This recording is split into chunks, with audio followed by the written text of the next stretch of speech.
Good morning and welcome to the CEO podcast. This morning, President and CEO Anthony Antone is joined by Samantha Louderback, our State Government Affairs Senior Manager. They're going to talk about the significant wins the GA team earned for our members this past legislative session. We're also going to hear from our Government Affairs Committee co-chairs this morning. You'll also be able to find this wherever you get your podcasts. Just say, "Hey Siri, play the Washington Hospitality Industry Podcast." Please ask us questions in the Q&A section of your screen and we will answer them live. Also, thank you so much to Adesso for sponsoring this podcast. Good morning, Anthony. Good morning, Lisa. Thanks for getting set up. I'll, as always, as we're waiting for everyone to scroll in here, we'll give them a minute. I always do a trivia thing to start off the show. What television show was this song from? Real easy one today. It's a long, long wait while sitting in committee, but I know I'll be along. Brian Zog got it right.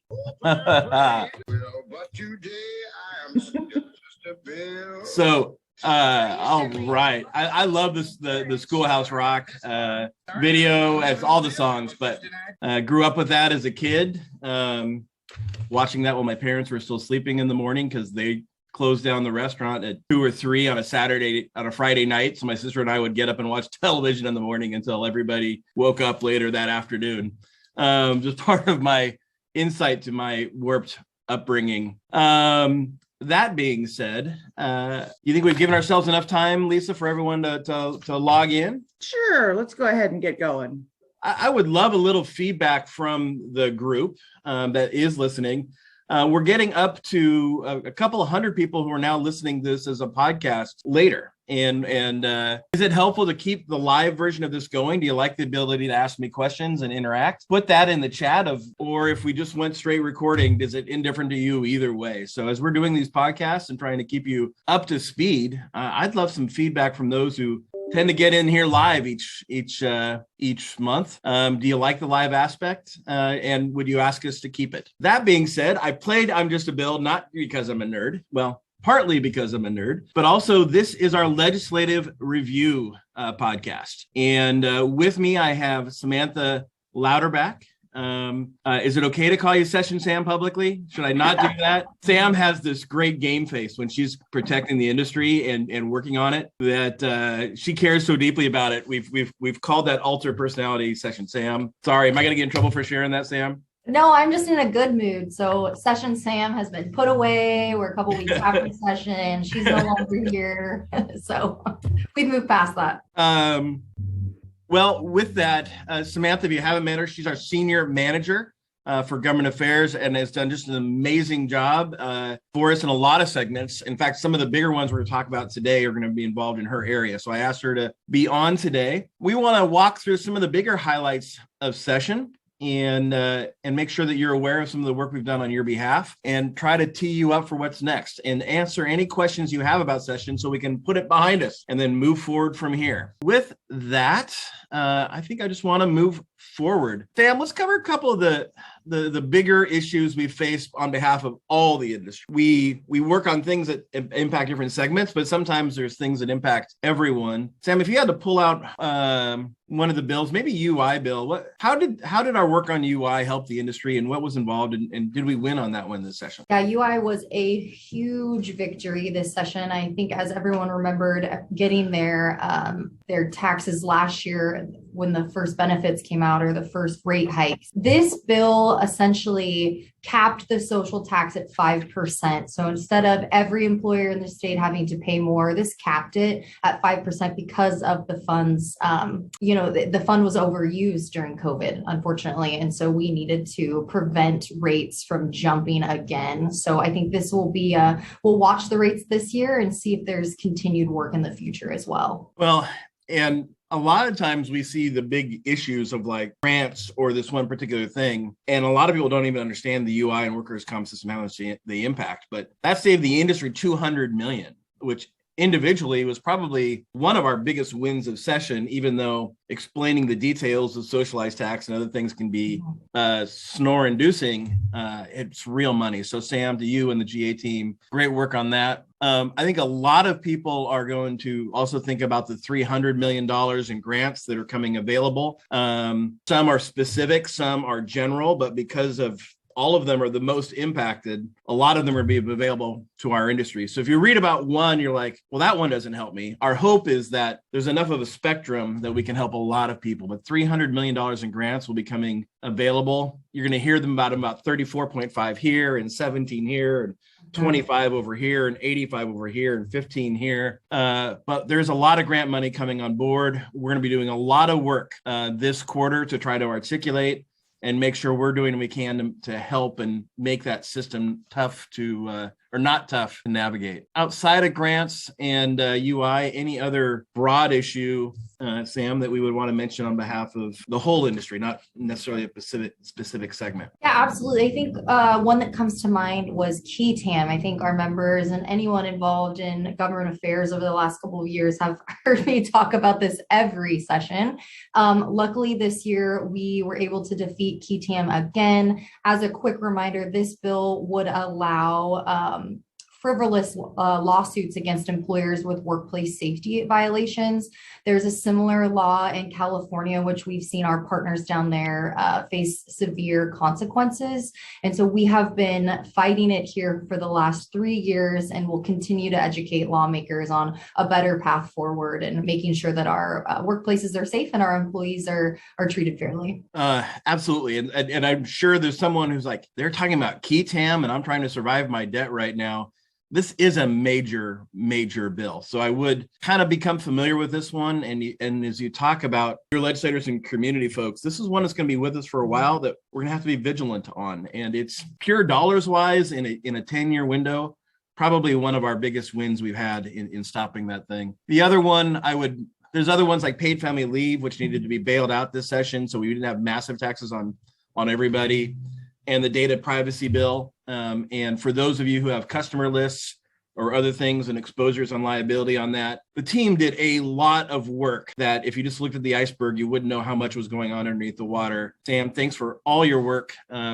Just on those 4 or 5 bills alone, hundreds of millions, probably 100 million plus for the industry and work. So thank you. You know, Anthony, I did not tee this up, but I just have to thank our members for being engaged. We couldn't do our jobs without an engaged membership who are willing to reach out to their lawmakers and send emails at all hours of the night. So we appreciate all of our members. Well, you couldn't tee me up better because what people probably don't know is that people think I'm your boss. I'm not your boss. It's the government affairs chair. So our government affairs committee is run by 3 co-chairs, one from each segment. And they're the ones that Sam and for you and Katie and Julia and others, you talk to on a daily basis in between government affairs meetings. They set the agenda and you take a lot of direction from them. And they put in hours trying to make sure the industry is protected. I did have a chance to interview them. It's spring break, so the interviews, I won't be able to play the whole things because there were kids and splashing in the background and people getting away. But let's actually hear from our lodging co-chair, Tiffany Turner from Adrift Hotels out on the coast about what she would want lodging operators to know about this past session. Lisa, can we play that clip?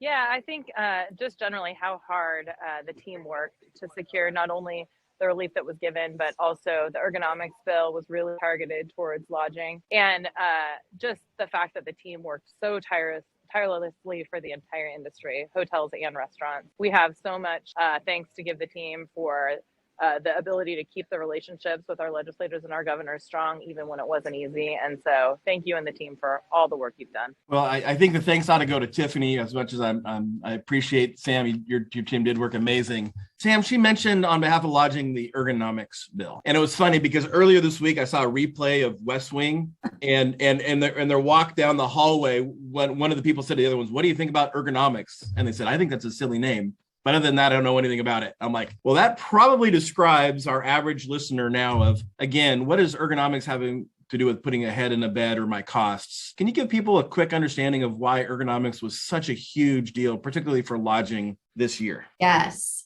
So this bill would have lifted a 20-year prohibition on an ergonomics rule. So any repeated motion within the industry. So a server on a platter, or with a platter, excuse me, you can't put a server on a platter. You could. Not anymore. Ergonomics. Roman days are gone.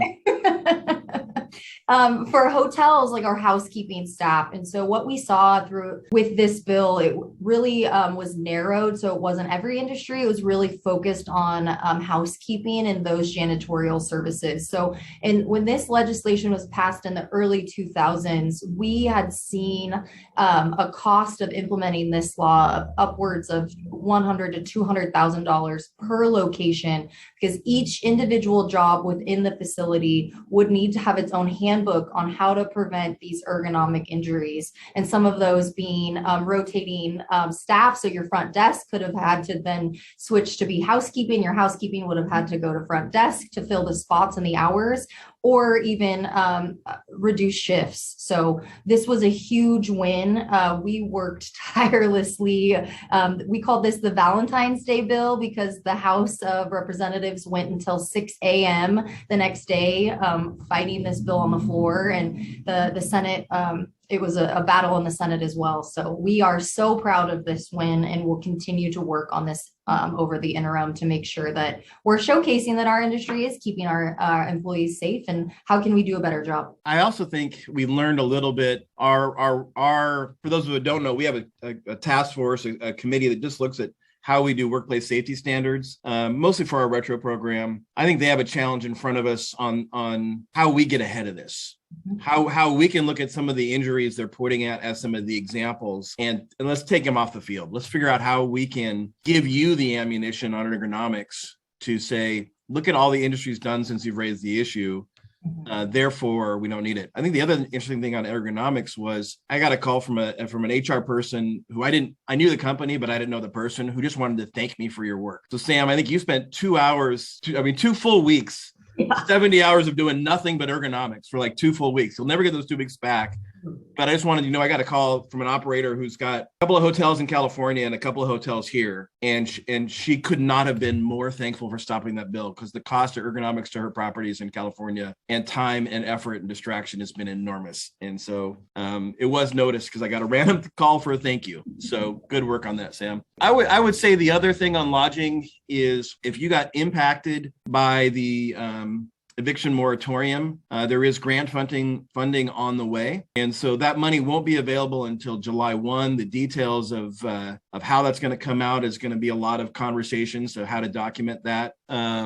But that will be $15 million in relief for those who got impacted by that. I know there's a couple properties at about $100,000 in damage from people who they couldn't evict because the government was requiring them to allow them to stay. And so a huge win on that front as well. Sam, early in session, there was came out of nowhere a bill to sweep local lodging taxes. Wow, I couldn't say that. A bill to sweep local lodging taxes. And, it happened so early in session, we kind of forgot about it at the end. Mm-hmm. What was that bill and what would that have done? And thank you for stopping it. We see a bill like this every year, it feels like, and it's always the first couple weeks of session. So this bill would have expanded the flexibility for what local lodging taxes could have been used for in a specific area. This was targeted at the Leavenworth area. So this would have allowed lodging taxes to pay for workforce housing, which while we support affordable workforce housing, we are always protecting lodging tax dollars, because as we know, we don't always agree with how that money is being spent as it is. So we were able to kill that bill. It didn't even make it out of its hearing without us being notified that it was going to be dead. And that really has to be or paid tribute to our members who acted before session even started, called, emailed, signed in against this bill in the first week of session. And so thankfully this one did not pass, and we will continue to fight these proposals as they come up. Well, it's funny. Someone says to describe the life of lobbying or a lobbying organization.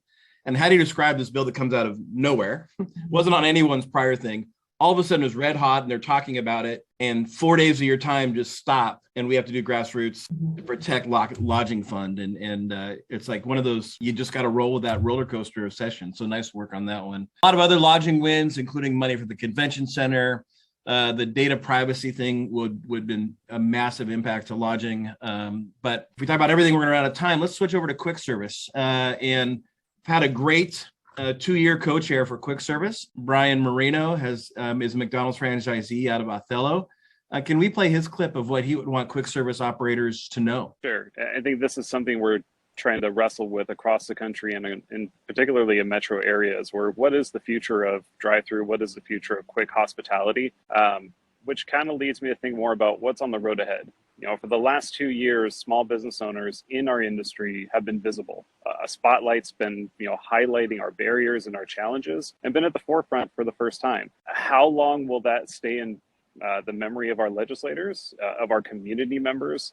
And when will we start going back to new legislation that does become restrictive? And I think that's, to me, the biggest challenge. How do we maintain momentum, sustain that, and really build that social capital with our community partners? Brian Marino, this is his last year as co-chair. He's going to step up as chair next year, hopefully. Unless who knows what's going to come in today's worlds and futures with new COVID stuff, but he's been a great chair for the last 2 years. I think you mentioned a couple of interesting things there, Sam. One is the drive-through bill. Can you talk a little bit about that bill and what it would have meant for those who have a drive-through quick service place and where that ended up? Yeah, talk about a bill that came out of left field. We were 2 days before House of Origin cutoff, and this bill came up in transportation, which would have required any facility with a drive-through or drive-up option to also allow multimodal transportation. So pedestrians, bicycles, I like to joke about horseback riding, but we know from an operator standpoint that insurance and liability to allow cars and pedestrians in the same drive-through, that there's a lot of insurance liability. With this bill, if you didn't allow that, you would have to provide a second drive-through option for multimodal transportation, which we know locally is hard to get permitted and very costly. And so this was really targeted at our quick service style restaurateurs.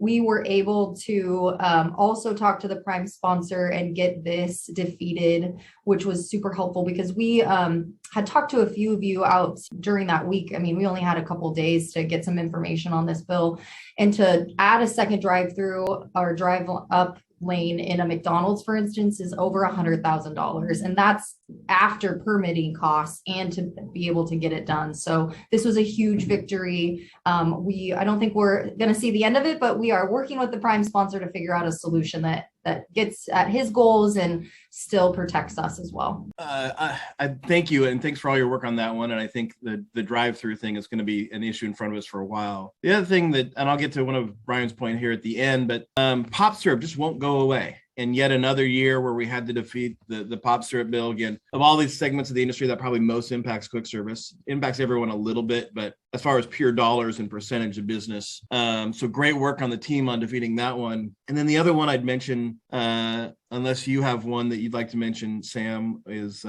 latex gloves. And again, it impacts everyone, but just the amount of turnover and purchasing. I think probably we're gonna have to spend this summer talking about what our long-term answer is on latex gloves. We spend so much dollars on the boxes and the cases and the turnover and the time, all that. We spend the money, but on top of that, we're throwing all that latex away. And in a state that's supposed to be very environmental. I'd love this to be the summer that we find a solution between the environmental community, the health departments, and us.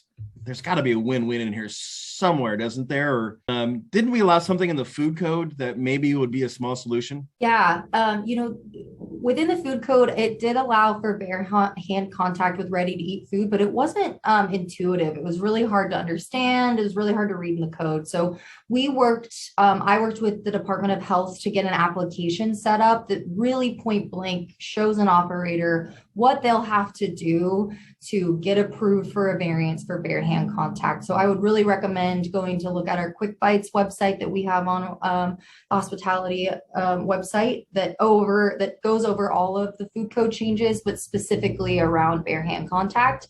It would be really great to get some folks approved with that, so we can also show we can do it safely and reduce the waste with gloves. So if you'd like to stop spending as much money on latex gloves as you're spending in any of the segments, Sam is looking to use a couple of you as an example and work with your health department to get you approved. To one, see how easy the approval process is, and then two, be able to articulate this is probably a better way to go. So looking for people who are wanting to save money and protect the environment and be a good example for the industry. Everybody, call Sam. Sam, just real quickly, there's a question in the box. What was the prime sponsor trying to solve with the drive-through bill? So this came because during COVID, there was a drive-up COVID line.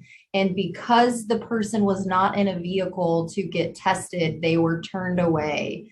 And so this came, unfortunately, one segment. It was a target of one segment, but the way you write a bill would have taken us all out. So we will continue to work on that. I think there have been some bigger issues that have been brought forward on this around equity and allowing folks who may be in a wheelchair to get the same services. So we're gonna work with a prime sponsor, and we've offered to survey our members over this summer. So stay tuned for a survey from us. Well, let's switch over to the full service side of our industry, and can we play the full service co-chair as our new chair this year? So we rotate chairs. So there's always someone who's learning the ropes and someone who gets to show them the ropes. And Steve Hooper was our new chair. He's with Ethan Stoll Restaurants. And can we play his clip about what he'd want full service operators to know? You know, this was my first year as a GAC co-chair, and Brian and Tiffany were great leaders to sort of coattail off of. So it was great to see them at work and learn from them a little bit. But I think the thing that I was struck by was how dedicated, energized, and focused the GAC team is during session. The weekly calls, the in-between times, little things pop up here and there. Hey, we need some help. Hey, we need some support. And it was pretty amazing to watch when we activated different elements of the grassroots. It was effective. It killed bills in several scenarios. There was something on Eastern Washington around utilizing some of the hotel tax to pay for things. And that got killed very quickly based on some grassroots support. So that kind of stuff, seeing that in action during the session really mattered. So while I know everybody doesn't have the ability to take a step back and be a part of those calls, it's amazing to watch it happening first. And then that grassroots effort, when they activate it, super effective. So if people keep doing that, the GAC team's going to have continue to have successful legislative sessions. I've really enjoyed having Steve add to the co-chair mix and all the government affairs committee work. Before we get into a couple of the key wins for full service, Sam, can you I'm putting you on the spot, give a shout out to Jordan, our grassroots coordinator, and some of the things you might mention for people to appreciate on the grassroots work from this session. Yeah, so Jordan has been a great asset to our team, making sure that our members are engaged, getting up to speed on what the issues are. And if there's ever a time that you want to get more involved or want to join a GAC meeting or know what's going on, please reach out to Jordan. She will plug you in with any of your interests or give you an update on whatever our team's working on. And she was just showing me some numbers this morning. Over 440 operators did more than 3 things this session to help the industry move forward. Mm-hmm. I mean, that's a lot of grassroots power. That's not even just people who made one phone call. And so I think to have someone who's new to the system watch grassroots make such an impact, I think was really cool for Steve to mention and for us to highlight about how we can keep getting better and what do we have to do to get these people to understand our industry. Some of those things we have to do. Sam, just a little bit of time here on full service and then we'll open it up for questions. What would you say with the top win for the full service side was from your perspective this session? Well, absolutely the $85 million in grant funding to help with RRF lacking that came from the feds or didn't come from the federal government. So that absolutely number one for full service. I think secondly would be our liquor license, the reduction in liquor license fees. We know that is a huge expense. And so that will reduce fees significantly to help us get through, what we just experienced and move forward into the future. Well, I'm going to keep people up for questions while I talk a little bit more on one other topic. So we're about to go to the Q&A section of our element. If there's a bill you're not sure that it passed, or where's it at, or what was our position, this is your chance to put me against the wall and ask me any hard question you want. I'm here to take accountability or be responsible or answer questions. And Sam can answer questions. We'll go that way. But I did think it was interesting, while people get any questions they might have into the chat, Sam, Brian's comments about the future. This was probably a time with so many shuttered elements of our industry out there that the attention of how hard small business was hit, and how important our industry is to the community, and just the feeling of having community in hospitality. Do you believe it is possible to build on that and continue that understanding? Or is this a high point because of the new circumstances, and we're going to be more under attack like we were in 17, 18 come in the future? I think, we are expecting a high turnover with lawmakers, but anyone throughout the pandemic has recognized what a key position our industry has in each community. It's where you host your family dinners. It's where you host weddings. It's where you get to go stay and relax somewhere else. And so regardless of new lawmakers or not, everyone has felt the impacts of what our industry has had on its community. And I think moving forward, this will be an awesome opportunity just to continue to build on that and how we really make a difference. I think for instance, local nonprofits, our industry probably are one of the biggest donators to nonprofits and local organizations. And of course, during COVID, that's had to halt. So I think that we have, while COVID has been unfortunate, it has put us in a position to continue to build on this momentum of look at how awesome we are and what great things we do for our community. 100% agree on this. This is a chance to talk to people this summer. We still have we still have massive headwinds. Even though it's going to look like we're full, the debt was real.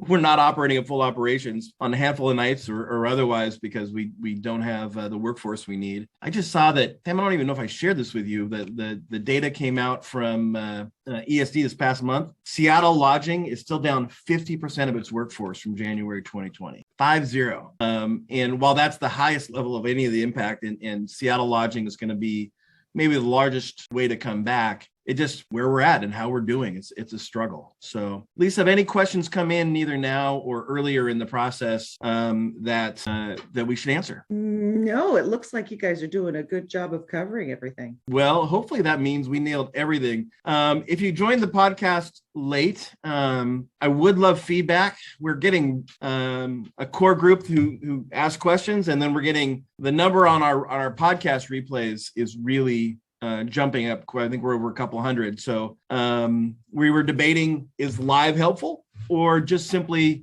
should we move to the other? So I think I saw a lot of things early on that they're liking the ability to ask questions if they have them. But if you didn't get your 2 cents in here, please drop that in. Lisa, if someone is driving and they want to follow up on a question, how can they ask questions later? They can email us at podcast@wahospitality.org. We also have a question that's just come in from Peter Fraser. He says he is so thankful for the work you've done for us this session. He appreciates your tight focus on our industry. With that said, the biggest issues we're facing as hotels in Bellingham are policing issues and behavioral health issues. Signs of chaos are everywhere and creating unfriendly environments. Is this something that you are going to address? Peter, go ahead, Sarah. Great question. It's a great question. Yeah, there were several bills that passed last session, not this session, last session, that really that the police officers and the police organizations felt like their hands were tied on doing things. Since then, some changes have been made. I'm not sure if they have been implemented, but we definitely followed those bills this session and offered our support as and where we could because of the GAC and that interest in making sure something passed to help that type of situation. So if there are more specific issues to Bellingham, how about you and I touch base offline, and so I can get a better scope on what's going on, and maybe this is something that we can help address locally as well. We're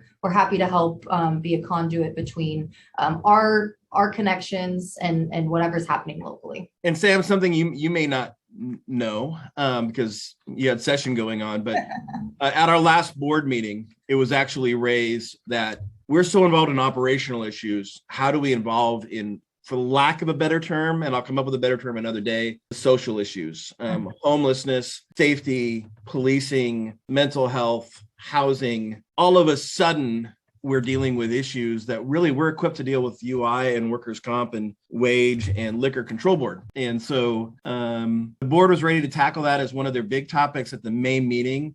And our government affairs director, Julia Gordon, said, let me do a task force on GAC first and talk about how we address these issues that historically we as an association haven't looked at. But, you know, when you have someone come in and stab the person at the front desk, which it happened, it wasn't even a robbery, when you have guests who are writing horrific reviews because of some homeless issues nearby or safety issues and other concerns. What is our role in that as an association? How do we look at that? How do we adjust? And it's community by community. I think there's some really big questions, Peter, that you're raising. And I'm glad you asked that, because I think Julia wants to put together a task force this summer and start thinking through how our association might or might not be engaged in that. And what is our line in the sand? So, Sam, now that you have Peter's number, if Julia's trying to figure out who wants to be on that workforce later, maybe we can talk to him about that. Sounds like Peter just volunteered. See, that's what you get for asking a question. I'm just being a smiley, Peter. You don't have to. Sam, thanks to all of your team. So appreciate your work. All the grassroots, 440 people who called on a bill, you made a difference. And with that, I think we'll have one last question. It looks like I'll hit pause on my annoying video in the background, because while I thought I was being clever, that didn't quite work. What was the last question that came in? Yeah, Lisa Poole has one question about the timing of when the full service grant will be accessible to operators. Well, one, it's not full service grant, to be clear. All of these grant fundings, let me try to answer the whole grant question. And it's one I now know in the moment, but this is a pretty fluid timeline from the people in the know that I talked to. The Working Washington 5 grant will likely be available in that June-ish timeframe. That's about $25 million for those who will not qualify for the other grant. The specifics on who will be eligible will be still outcoming. I don't know the answers yet. But if you did not qualify for Restaurant Revitalization Fund, meaning you applied and you didn't hear anything back or you got denied from a qualification standpoint, this $25 million comes out now is where I would be prepared to apply. The $85 million